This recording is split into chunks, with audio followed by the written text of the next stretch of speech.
নমস্কার বন্ধুরা, আরও একটা নতুন রেসিপি নিয়ে চলে এসেছি। আর আজকে আমি আপনাদের সাথে শেয়ার করব চিংড়ি ভাপা। বাড়িতে থাকা কিছু কমন ইনগ্রিডিয়েন্টস দিয়ে খুব সহজেই রেসিপিটা আপনারা তৈরি করে ফেলতে পারেন। তাহলে চলুন দেখা যাক। এই রেসিপিটা তৈরি করার জন্য আমি এখানে মশলা বেটে নেব। আপনারা কিন্তু চাইলে মিক্সিতেও বাটতে পারেন।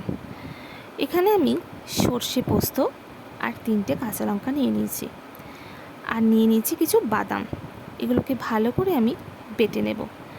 তবে কাঁচা লঙ্কাটা যে যার ঝাল অনুযায়ী নেবেন, মানে 3টের বেশিও নিতে পারেন, সেটা আপনাদের ওপর নির্ভর করছে। এবারে আমি বাটিতে চিংড়ি মাছগুলোকে নিয়ে নিয়েছি।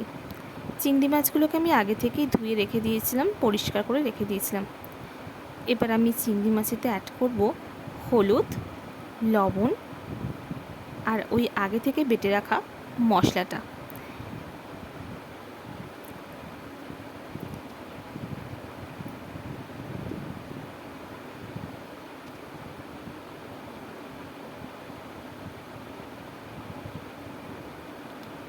আমি এখানে একটু চিনিও অ্যাড করেছি টেস্টের জন্য, আর ওই 4-5টার মতন চেরা কাঁচা লঙ্কা, আর ওপর থেকে একটু সর্ষের তেল দিয়ে দিয়েছি।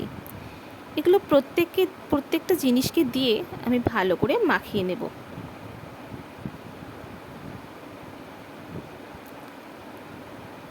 ব্যাস হাফ রেডি হয়ে গেছে চিংড়ি ভাপা।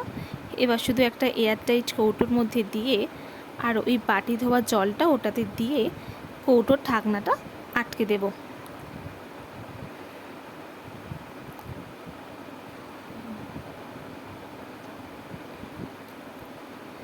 আর এবার আমি কড়া থেকে আগে থেকেই জল গরমে বসিয়ে দিয়েছিলাম।